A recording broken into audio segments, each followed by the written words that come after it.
Jalen Rose, ESPN analyst for Get Up, NBA Countdown. Jalen and Jacoby, and he'll appear on NBA Countdown as the fourth season of Saturday's Primetime on ABC series launches with coverage starting at 8 Eastern. It's the Rockets, James Harden, and the Lakers in Week 1.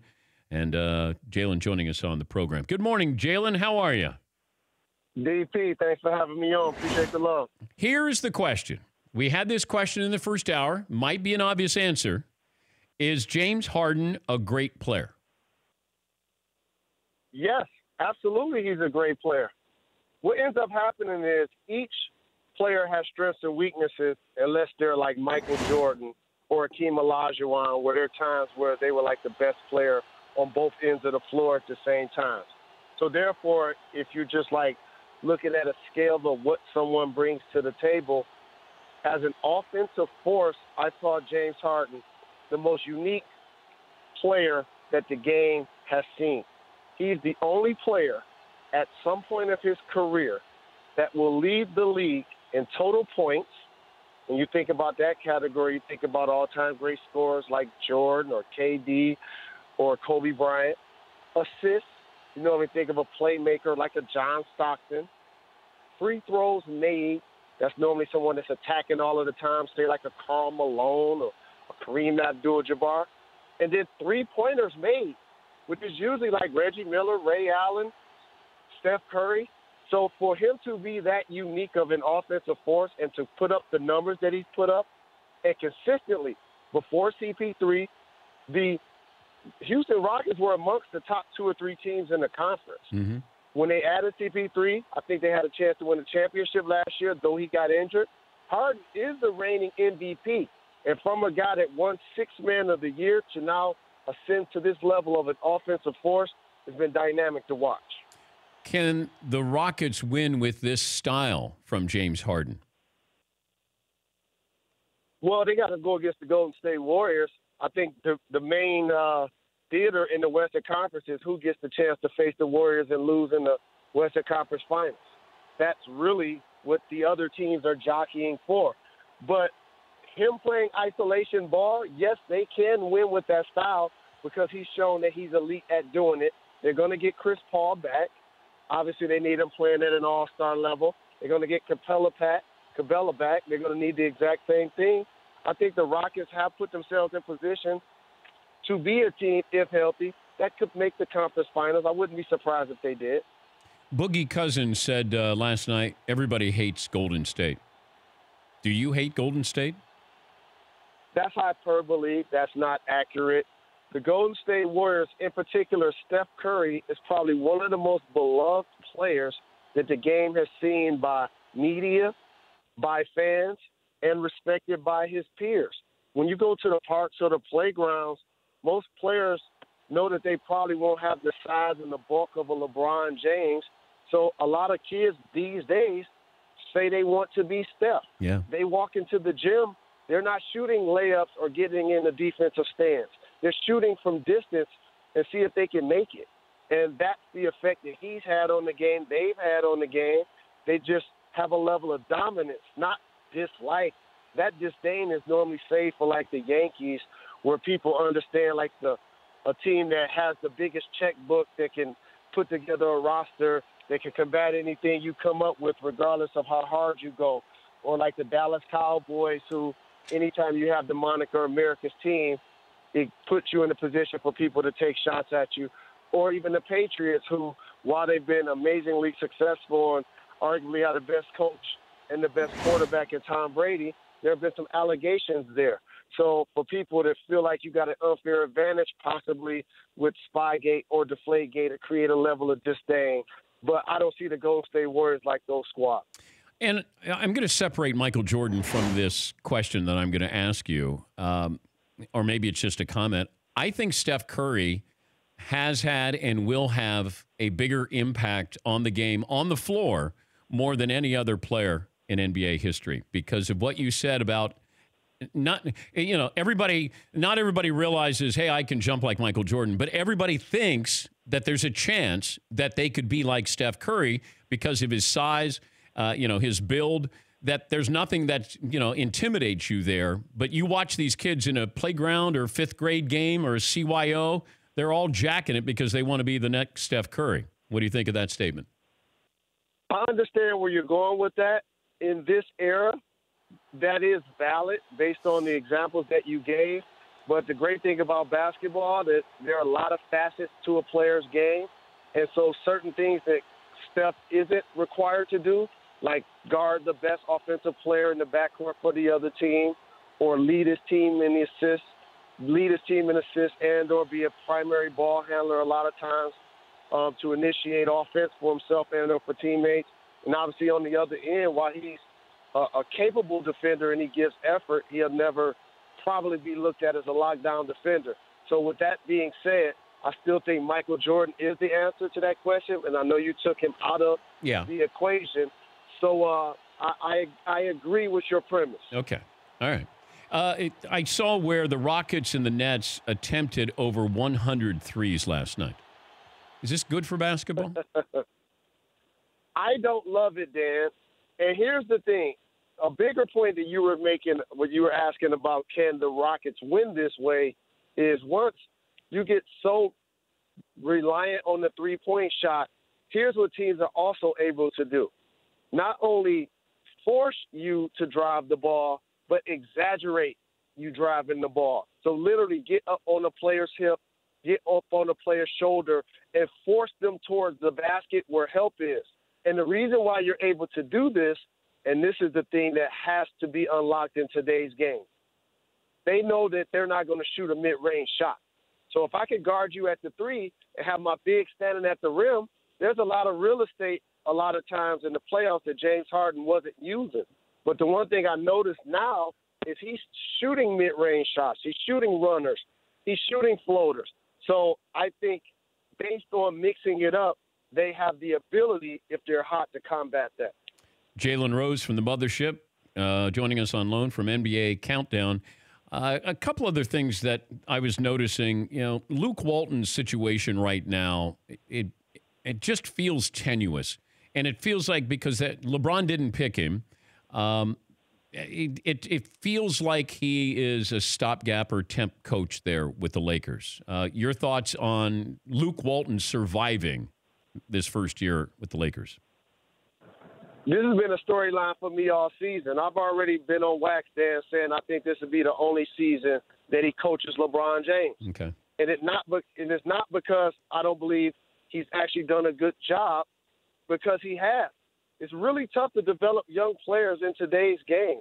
And when you try to build through the draft like the Lakers have done, you let Julius Randle walk. He's playing terrific with the Pelicans. I've seen growth in Lonzo Ball and in Kuzma and obviously Brandon Ingram and Hart. That takes a level of coaching and development to do that. But I agree with you based on the fact that he was there in theory before LeBron. He was also in tow before Magic got the position that he has in a lot of ways. I think that at the end of this season, they will go out and get somebody that's more aligned to what Magic and or LeBron feel like is going to get them to the next level based on what they want to get accomplished. How surprised were you that Kyrie reached out to LeBron and apologized for not appreciating his leadership in Cleveland? Actually, I was not surprised, and it really just reminds me of a lot of things that happen in sports. Like, cliches take place, and I'm here to dispel a couple of them. Like, the coach doesn't necessarily dictate who the leader is. The best player isn't necessarily the leader. The most accomplished or veteran doesn't necessarily make you the leader. Talking to the public about you being the leader doesn't make you the leader. Talking to the public about you calling LeBron about not appreciating his leadership doesn't make you the leader. What does, however, make you the leader is garnering the respect of the other 14 guys in the locker room. And to be a leader, you clearly don't have to be flawless or perfect, but the number one trait is you got to be genuine. You got to be authentic. You got to be realistic. You got to know when to give a pat on the back. You got to know when to give a kick in the butt. You got to know when not to say anything. So for him, he actually really benefited from getting traded to a team that has arguably one of the greatest franchises in the Celtics, one of the greatest GMs in Ainge, and one of the best coaches in Brad, one of the best young cores, and they have a lot of assets. So it was like he turnkey became their leader. And so it wasn't like he was groomed into that situation with those players. He was ascended into that spot because he's their best player. So now I think he will figure out, in order to make this work, if you're the best player, then lead us then. Make us better. We don't need 5 to 8 assists. We need what they got last night, 18 assists. And then all of a sudden you become that leader that allows the Celtics to live up to their potential. Your colleagues Scottie Pippen and Tracy McGrady suggested that Duke's Zion Williamson should shut it down and prepare for the NBA draft. Your thoughts? I disagree with that because it's not football. And the last time I checked, if there has been a physical specimen in collegiate basketball at 6'7", 270-plus pounds, jumping out of the gym doing 360s in games, it's Zion. Oh, and by the way, when he gets picked, the coach that he plays for next year will not be in the same class as Coach K. So therefore, he should get the schooling, he should get the nurturing, he should get the experience of playing and failing and learning his game and improving his game. And injuries happen, and therefore, if he wasn't playing with Duke, he would still be somewhere working out, doing drills, and playing against other people. And that puts you in a position to twist an ankle or bust a knee. If it's going to happen, it's almost unavoidable. Yeah. So for that, I feel like playing is in his best interest and getting a chance to actually make it to a Final Four and win a national championship. I was mentioning before you came on, we were going down who created like the step back jumper, who was the first to cross over somebody. Kareem's skyhook, nobody's been able to emulate there. The dream shake and Kevin McHale on the low post. So the originator, Dirk Nowitzki, came up with a shot that was unique to the game. The Euro step with Manu Ginobili. Any other ones that you think of? And if you could have come up with just one on your own and invented it, what would it be? I'm just freestyling here, and I'll get to what I could come up with. But, Manu Ginobili wasn't the first person to do a Euro step. It's like a lefty move, like a slide step. It got attributed to Sharunas Marciulionis because he was an international player. Kareem Abdul-Jabbar, classic trademark skyhook. What about a guy that played basketball with his tongue hanging out? That's trademark Michael Jordan. Who did Hardaway come up with the crossover, or did Iverson? Well, Tim Hardaway was considered a killer crossover. That's really tight, really concise, between the shoulders, not wide, between the legs, and crossover.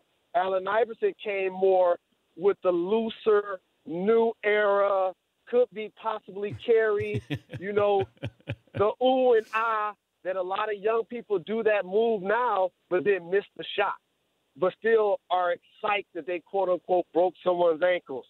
So, in the history of the game, so many trademark shots. And Dirk, while will get credited, and rightfully so, as an all-time great with a one-leg shot, I actually saw Karl Malone doing it as well. I don't think he gets a lot of credit for that. Mm-hmm. So those are things that come to mind. Magic's trademark no-look pass. Jimmy Walker, my biological father, along with the big old spin move and putting players on their hip. Earl Monroe. Wilt Chamberlain has his own record book.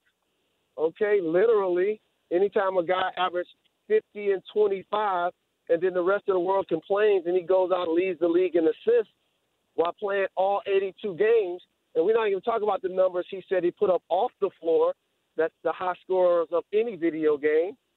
So, there's so many great players. Who came up with the step back, though? Who came up with the step back jumper, the first person? I feel like that was a move that, that's like a basic workout move. That's like saying who came up with the jab step. It's not like George Mikan was the first person to do, the interior hooks type of thing. But, that's a fundamental basketball play. jab and or off dribble to step back. It's something that predominantly you see lefties do. And the same thing with now what's called a Euro step. How about runners and floaters? Those are trademark moves as well in today's game that used to be considered bad shots, not as giant killers.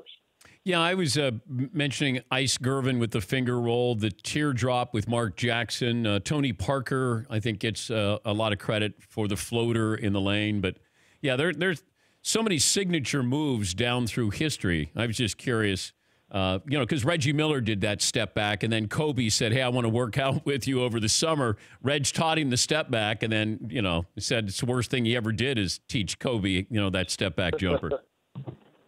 Absolutely, and fortunate enough to get a chance to play alongside the Hall of Famer Reggie Miller. He was amazing at that step-back jump shot and really prolific as any player at shooting the ball. So, these are moves that get attributed to players. It's almost like when Rasheed Wallace said, ball don't lie. Mainstream America act like he made that up. I'm like, have you ever been to a park or backyard or YMCA? People have been saying that since I was saying this when I was young. Okay? How about, and the other thing, like being a tall guard, I started playing basketball, showing my age here, on a telephone pole with a milk crate nailed to it. And therefore, I automatically needed to shoot runners and floaters because you clearly don't want to run into the telephone pole, get a concussion, and get splinters. So, it's like Michael Jackson wasn't the first person to moonwalk. He popularized it. The Fab Five weren't the first people to wear big shorts. We just took it to another level. So, in today's day and age, it happens in music. It happens in movies. People think what's happening right now. If you ask young people or millennial, hey, who's the best rap group ever? They'll be like Migos. I'm like, have you ever heard of Outkast, NWA, Wu-Tang, Tribe Called Quest?